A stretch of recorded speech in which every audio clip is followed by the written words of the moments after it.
Ladies and gentlemen, this is the battle for Brazil's future. Please welcome former Brazilian Congressman in exile, the Honorable Eduardo Bolsonaro.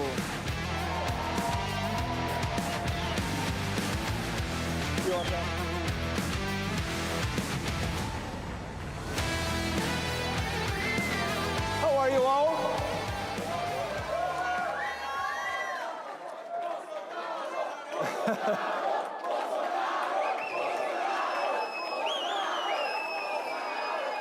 Do you know why I'm doing this video? Because I'm showing to my father, and I'm going to prove to everybody in Brazil that you cannot shut down a movement by jailing unfairly the leader of this movement, Jair Messias Bolsonaro. Thank you very much.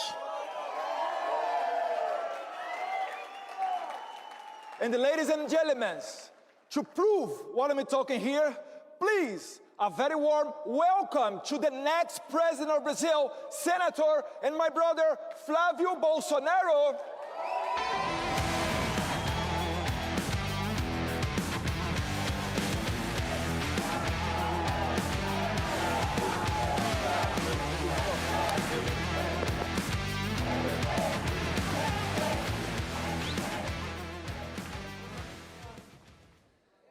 Hello, everybody. Great honor to be here. Ladies and gentlemen, I know many of you are looking at me right now and thinking you recognize me from somewhere. You are probably thinking of my father, former president of Brazil, Jair Bolsonaro.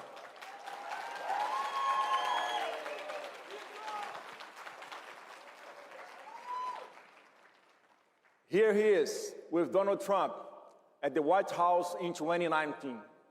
They called him the Trump of the tropics because he was loved by the people and cared their values without mincing words.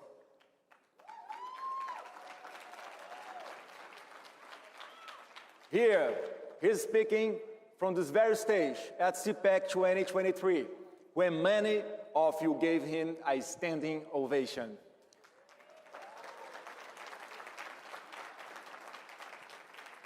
And here, he's last week in the hospital where he spent his 71st birthday under arrest, sentenced to 27 years in prison, imprisoned for corruption. Like all Latin American leaders? No. Imprisoned and convicted for 27 years, the rest of his life by lawfare, almost identical to what Donald Trump suffered here in America. The formal charge is similar to what President Donald Trump faced, insurrection. Sound familiar? But the real reason is the same. The greatest political leader in my country is in prison for defending our conservative values without fear and opposing the system with everything he had. Thank you. My father fought against COVID tyranny. He fought against drug cartels. He fought against global elite interests, against the radical environmental agenda, against the woke agenda that destroy families, that above all, he fought for freedom. My father was also Donald Trump's ally and the last world leader to recognize Joe Autopen Biden as president. They tried to assassinate him, just like they tried to do with Donald Trump. They could not do it. And now, he's in prison, just like Donald Trump would be if you had not fought successfully to save him. We, Brazilians, are still fighting because when they imprisoned my father, they brought this man back to power.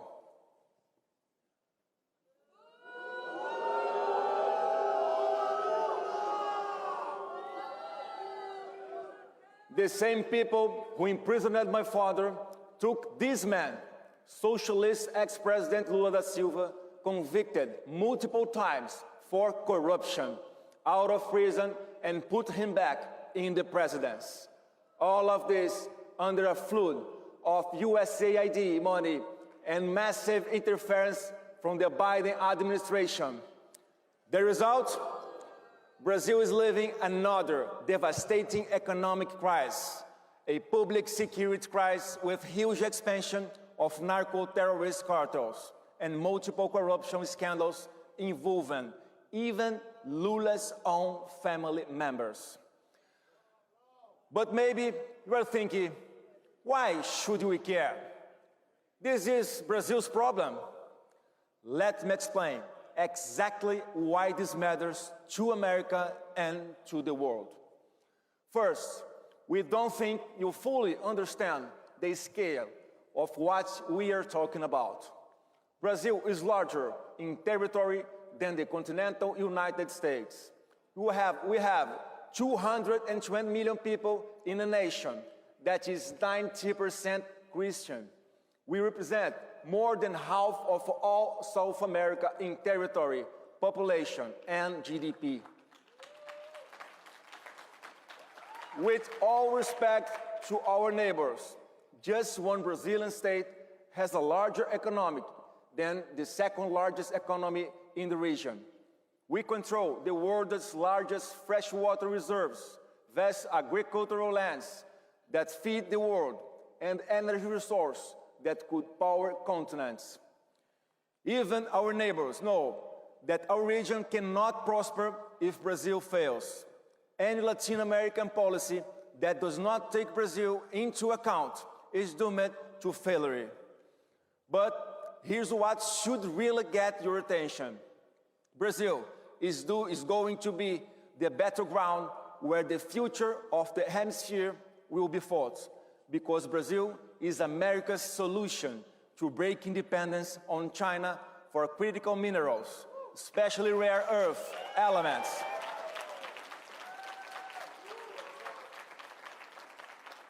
Right now, America still depends on China for about 70% of rare earth imports, and China controls 70% of global mining and over 90% of refining and processing. Why does it matter? These rare earths are essential for computer processors and EA revolution that's transforming our world and the American defense equipment. Without these components, American technological innovation becomes impossible, and the production of the advanced military system that maintain American superiority falls into the hands of adversaries. Without them, America's technological revolution stalls and national security becomes vulnerable.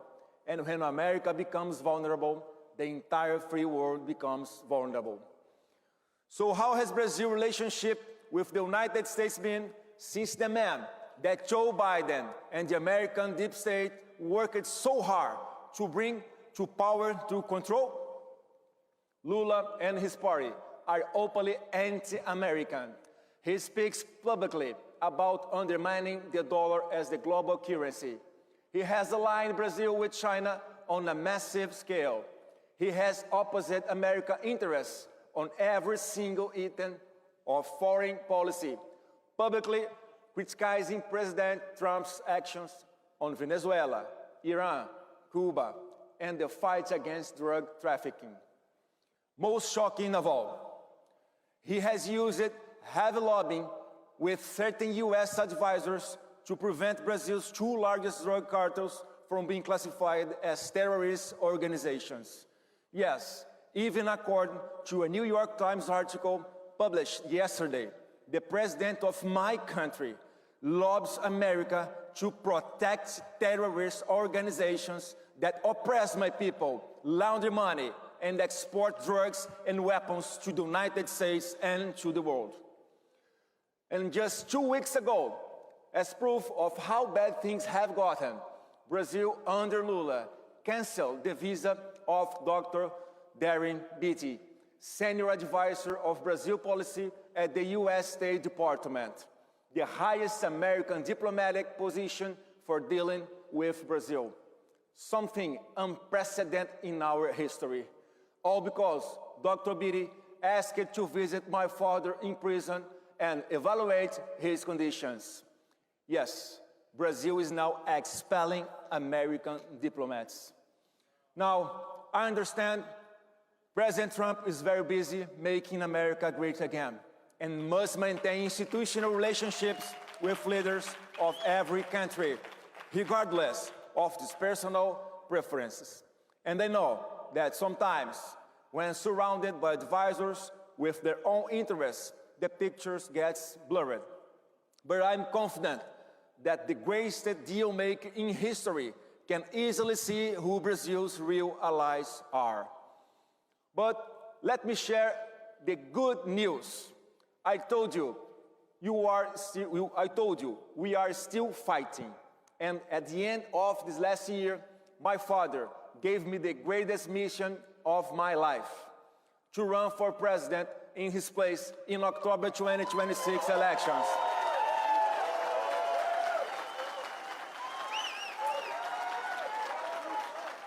And let me look you in the eyes and tell you, we will win.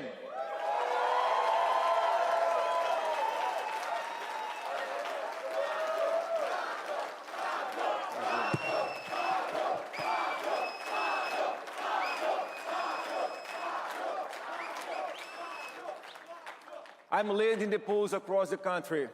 I'm building a massive coalition. Business leaders tired of corruption. Young people hungry for opportunity. Families desperate to protect their children from drugs and crime. I'm building a movement Brazil has not seen in years. A cutting-edge conservative project that brings together the old and the new generations, that will bring prosperity to the Brazilian nation and finish the cycle of misery and violence that the left is living as a cursed legacy. Just last week, even the prediction markets started putting me as the favorite to win the election. And when the Brazilian people, will once again have a president who fights against global elite interests, against the radical environmental agenda, against the woke agenda that destroys families, against drug cartels, and above all, fights for freedom and traditional values.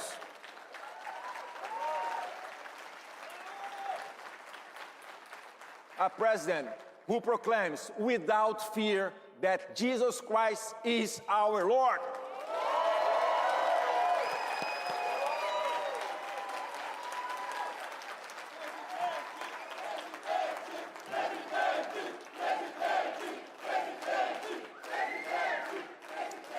Trump 2.0 is being much better than Trump 1.0, right? Well, Bolsonaro 2.0 will also be much better, thanks to the experience gained during my father's presidency. But America will also have its ally back. Brazil and America were made for each other. We share the same Judeo-Christian values, and we have what the order needs. America needs secure supply chains for critical materials, a reliable partner in the hemisphere, and a massive market for American goods and services. And Brazil needs three things: help fighting transnational drug cartels, investments, and technology. There is no nation in the world that can help us with this better than the United States. And we are aligned. No one can stop us. This is the fork in the road that America faces. Either you have the most powerful ally in the hemisphere, or an antagonist that allies with American adversaries and makes any American policy for the region impossible. So, some of you are asking how you can help. I will ask you directly. We don't want interference in Brazilian elections, like the Biden administration did to bring Lula to power. As I said, I'm going to win because it's the will of my people.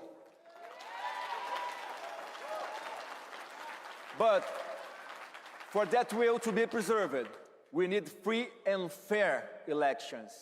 And this is a great challenge. If our people can express themselves freely on social media, and if votes are counted correctly, we will win. My appeal here, not only to the United States, but to the entire free world, is this. Watch Brazil's elections with enormous attention. Learn and understand our process. Monitor our people's freedom of expression and apply diplomatic pressure so that our institutions function properly. Instead of the Biden administration interfering in our elections to install a socialist who hates America, applying diplomatic pressure for free and fair elections based on values of American origin. That's a good chance of foreign policy for the region, right?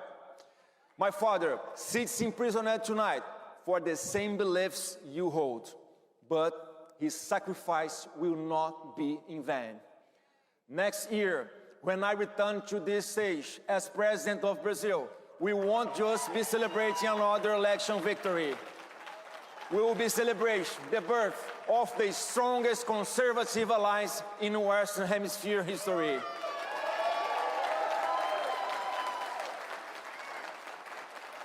The beginning of a new era where freedom wins, where our children and hemisphere worth defending.